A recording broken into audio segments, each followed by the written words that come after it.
Hello मेरे प्यारे viewer, मेरे प्यारे स्टूडेंट बच्चों, आज मैं आपको ज्योमेट्री सेक्शन का क्वेश्चन चैप्टर 6 से एक बीपीटी थ्योरम सॉल्व करूंगा। ये क्लास 10th का है और कमेंट में ऐसा आया था हमें कि आप चैप्टर 6 को बताएं। तो मैं चैप्टर 6 का सबसे पहले ट्रायंगल चैप्टर में बीपीटी थ्योरम है, जिसको थेल्स थ्योरम भी कहते हैं, उसको मैं आज बताऊंगा। यहाँ पर आप ये फिगर देखते ही समझ गए होंगे कि आज बीपीटी थ्योरम मैं बताने जा रहा हूँ। लेकिन इसको कैसे याद रखेंगे, सबसे ज़रूरी चीज़ है। और इसमें क्या क्या ज़रूरत पड़ेगी, इसमें आपको सिमिलरिटी की ज़रूरत पड़ेगी, कॉन्ग्रुएंसी की ज़रूरत पड़ेगी, और एक और होता है same base between same parallel than equal in area. ये भी एक ज़रूरत पड़ेगी आगे चलकर। तो इस चैप्टर को स्टार्ट करने से पहले इसके पहले वाले चैप्टर एक्सरसाइज में आपने देखा होगा कि उसमें आपको कॉन्ग्रुएंसी के बारे में बताया है कि कोई भी दो फिगर कॉन्ग्रुएंट होता है जब वो सेम हो। कॉन्ग्रुएंट का मतलब होता है इक्वल पार्ट, सारे पार्ट्स इक्वल हो, कॉन्ग्रुएंट। ठीक है, तो आज मैं इसको सबसे पहले मैं आप इसको जो लिखा हुआ स्टेटमेंट है बीपीटी का, इस स्टेटमेंट को इस फिगर से थोड़ा सा समझा दूं, क्योंकि इसको बताने में थोड़ा टाइम लगेगा समझाने में। तो स्टार्ट करते हैं। ये थेल्स थ्योरम है, इसमें जो लिखा हुआ इस लाइन को आपको याद कर लेना है। याद नहीं कर सकते हो कोई बात नहीं, अब इस फिगर को याद कर लेना, तब भी वही बात है। इसीलिए मैं फिगर के साथ इस स्टेटमेंट को समझाने की कोशिश करता हूँ। पहला काम तो ये करना है। आपको स्टेटमेंट याद नहीं है कोई बात नहीं है, आप स्टेटमेंट से ऐसा जैसे फिगर है ना ऐसा होना चाहिए, इसमें मिलता जुलता वर्ड देखोगे तो आपको तुरंत याद आ जाएगा कि ये थेल्स थ्योरम है। मान लो पेपर में ऐसे आएगा, प्रूव दैट दिस, ठीक है, स्टेटमेंट देगा, ये फिगर नहीं देगा। तो आप जब फिगर याद रखोगे तो देखते ही समझ जाओगे कि ये इसके लिए ही है, बीपीटी थ्योरम कहता है। तो कमजोर बच्चों के लिए कह रहे हैं ऐसा, और जो तेज है तो दोनों याद कर लेंगे, फिगर भी आ जाएगा, ये आ गया तो फिगर भी आ गया। लेकिन जो कमजोर बच्चे हैं कम से कम फिगर याद रखें, इससे बहुत सारा क्वेश्चन सॉल्व हो जाएगा। चलो मैं स्टार्ट करता हूं। सबसे पहले यहां लिखा है if a line is draw to one side of a triangle to intersect the other two sides in distinct points, the other two sides are divided in the same ratio. इसका मतलब क्या हुआ कि एक ट्राइंगल है ABC, मान लेते हैं हमने नाम दे दिया है एबीसी, एक ट्राइंगल है। इस ट्राइंगल के अंतर्गत आपको एक डी, इस लाइन पर एक डी पॉइंट है और एसी लाइन पर ई पॉइंट है, जो मिला दिया गया है बीसी के पैरेलल में। बीसी के पैरेलल में डी एक लाइन है और दोनों एक निश्चित पॉइंट पर मिल रहा है, ठीक है। और ये ए बी सी एक ट्राइंगल है, तो आपको बताना है ए डी अपॉन में डी बी और ए ई अपॉन में ई सी, यानी ए ई अपॉन में ई सी, ये बताना है। इसको हम लोग ऐसे भी बोल सकते हैं A D ratio D B, A D ratio D B और A E ratio E C. Ratio को हम लोग फ्रैक्शन में भी लिख सकते हैं, रेशियो को हम लोग सम भी कर सकते हैं। वो रेशियो चैप्टर से है, रेशियो प्रोपोर्शन चैप्टर, वो अलग से कभी पढ़ा देंगे आपको। लेकिन इतना जान लो कि इसको हम लोग सेम रेशियो में बांटेगा, यानी कि ए डी ये डी बी के बराबर में, this A E equal to E C, ऐसे कर देना है, यानी सेम रेशियो होनी चाहिए इसको, यानी ए डी अपॉन में डी बी। इस फिगर को, इसमें आप क्या करना होगा, एक कंस्ट्रक्शन आता है। आपको ये लाइन अंदर का नहीं दिया रहेगा, आप कंस्ट्रक्शन कैसे करोगे, तो सबसे पहले कंस्ट्रक्शन में आपको बी से पहले इस पर इस ट्राइंगल के अंतर्गत ए डी ई के, ए डी ई, इसके अंदर आपको परपेंडिकुलर लाइन ई से एक परपेंडिकुलर ए डी पर डालना है। इस ए डी पर ई से पर E N is the perpendicular to A D, और इस तरह से इसमें इस लाइन पर ए ई पर डी एम एक परपेंडिकुलर लाइन ड्रॉ करना है। ऐसा करना है कि ए ई परपेंडिकुलर डी एम बन जाए। इतना काम तो कर लोगे। उसके बाद आता है बी को ई से ज्वाइन करना है, डी को सी से ज्वाइन कर देना, ठीक है। अब यहां पर आता है, मैं अब नेक्स्ट बताऊंगा, तो इस बोर्ड को इरेज कर देता हूं। ये स्टेटमेंट को हम इरेज कर देते हैं, ये फिगर रहने देते हैं, इसी के आधार पर हमें बनाना है। तो हम स्टेटमेंट को इरेज कर देते हैं, ये अच्छा रहेगा। स्टेटमेंट की आप तो फिगर से ही आप सब जवाब देना है आपको, तो इसीलिए इस स्टेटमेंट की अब इतनी ज़रूरत नहीं है। तो यहाँ पर सबसे पहले हम लोग क्या लिखेंगे, ध्यान देना। आपको पता होगा एरिया ऑफ ट्राइंगल क्या होता है, ये याद रखना है। Area of triangle equal to half into base into height, ये वाले चीज़ को आपको याद रखना है, इसकी ज़रूरत होगी इसमें। तो सबसे पहले हम लोग क्या लिखते हैं, गिवन लिख देते हैं। गिवन में जो क्वेश्चन में दिया है बीपीटी थ्योरम, उसी के बारे में लिखना है। तो इसमें क्या दिया हुआ है कि ABC इज अ ट्राइंगल, तो ABC इज अ ट्राइंगल, इतना लिख देना। एक ट्राइंगल है और इसमें आप एक लिख देना DE पर, अब इसमें लिख सकते हो कि DE parallel BC, DE parallel to BC, parallel का सिंबल होता है BC, इतना दिया हुआ रहेगा आपको। इसके बाद आ जाता है प्रूफ करने के लिए भी गिवन है हमारे पास, तो यहां पर क्या लिखेंगे, टू प्रूव। टू प्रूव में क्या लिखेंगे हम लोग, टू प्रूव में आप लिखोगे AD अपॉन में DB, AD अपॉन में DB, ये हमारा क्वेश्चन में ही कह रहा है कि AD अपॉन में DB और इक्वल टू AE अपॉन में EC, equal to AE upon में EC, इतना तो हमारा क्वेश्चन ही कह रहा है। अब हम लोग कंस्ट्रक्शन किए हैं उसको लिख देना आप, ये कंस्ट्रक्शन बहुत जरूरी है, ये लिखना चाहिए। कंस्ट्रक्शन में क्या लिखोगे आप, जो कंस्ट्रक्शन किए हैं, तो ये हम लोग किए हैं, तो AD perpendicular NE draw, AE perpendicular, perpendicular का सिंबल ऐसे होता है परपेंडिकुलर, AE परपेंडिकुलर किस पर है, AE पर, परपेंडिकुलर कौन है, DM है, तो DM लिख देना, कैसे भी लिखो। AD पर परपेंडिकुलर क्या है, EN, और AE पर परपेंडिकुलर EN है, ठीक है। इतना काम आप कर लोगे। ये ट्राइंगल में दिया हुआ है ना, EN is the perpendicular AD, है ना, EN, AD पर लिखो, यहां आ जाएगा AD पर EN, है ना, EN परपेंडिकुलर किस पर है, AD पर, यहां AD लिखोगे, ठीक है। और इस वाले में AE, ठीक है, ये परपेंडिकुलर DM, ये सही है, ठीक है। इतना लिख लोगे कंस्ट्रक्शन में। इसके बाद ज्वाइन कर देना, इसमें BE को ज्वाइन में भी लिख सकते हो, ज्वाइन, जो ज्वाइन करेंगे B टू E, B को E से जोड़ देना है और D को C से, एंड D टू C, ये ज्वाइन कर देना, बस ये हो गया। अब हम लोग आ जाएंगे प्रूफ में। प्रूफ, ये प्रूफ जो करना है, यही सारा खेल है यहाँ पर। इतनी बातें तो हम फिगर से देख करके बोल देंगे, लेकिन अब हमें प्रूफ करने के लिए सबसे पहले हमें क्या करना होगा, ध्यान देना। यहाँ पर मैं अब, क्योंकि एक बोर्ड पर नहीं आ पाएगा, तो इसीलिए आप इसको ध्यान से देख लो और कॉपी कर लो। इसके बाद जब प्रूफ में आएंगे तो हम लोग ट्राइंगल यूज़ करते हैं। प्रूफ में क्या करेंगे, आकर के हम लोग ट्राइंगल को यूज़ करेंगे। तो लिखेंगे कौन कौन सा ट्राइंगल यहाँ यूज़ करेंगे, एक तो ये ट्राइंगल ADE, ये ट्राइंगल लेंगे, और दूसरा BDE, एक ट्राइंगल हम लोग इसको लेंगे, ये लेना ही है, दोनों बार में लेंगे।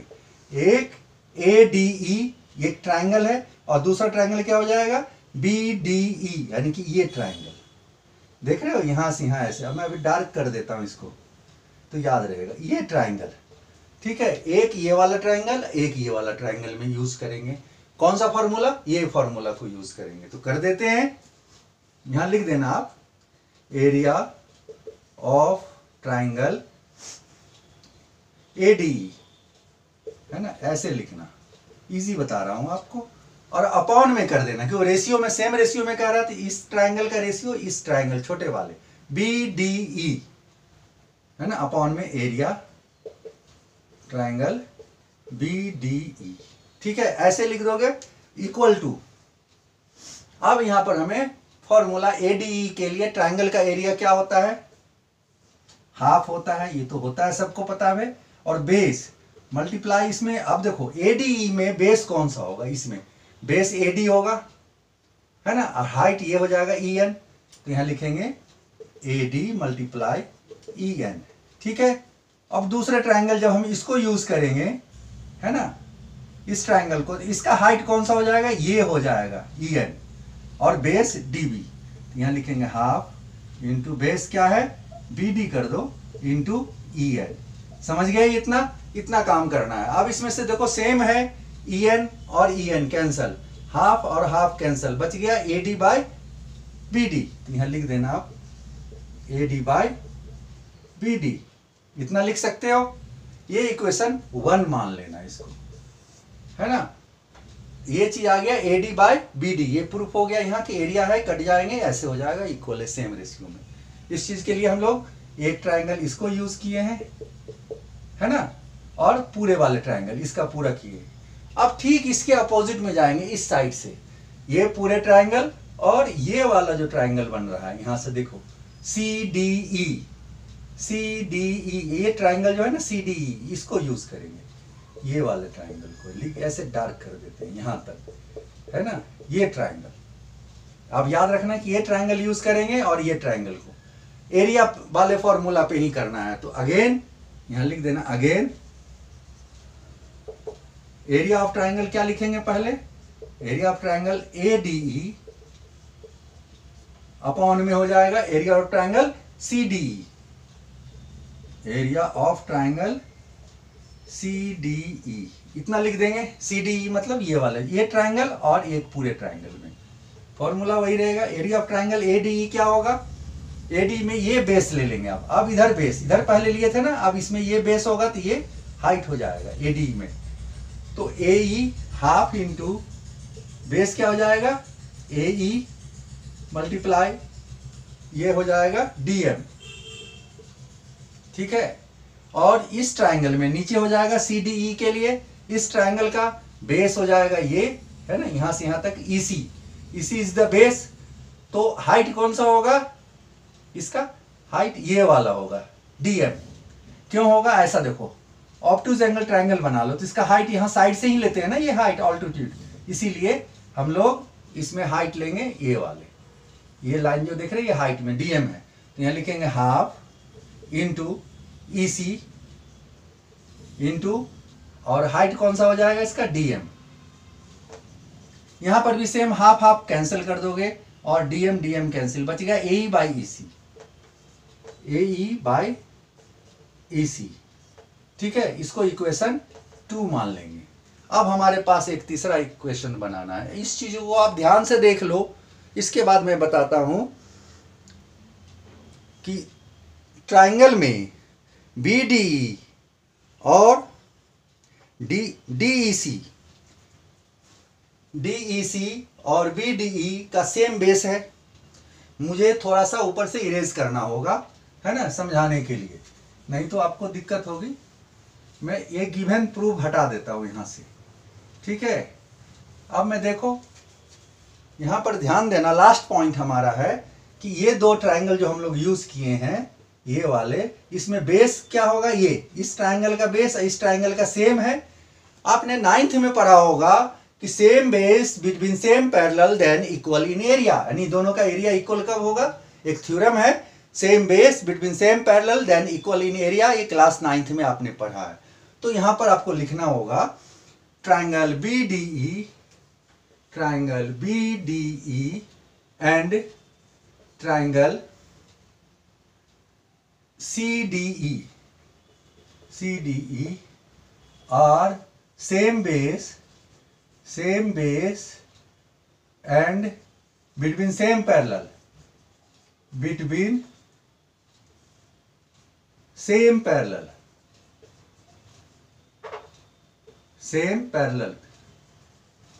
then equal in area।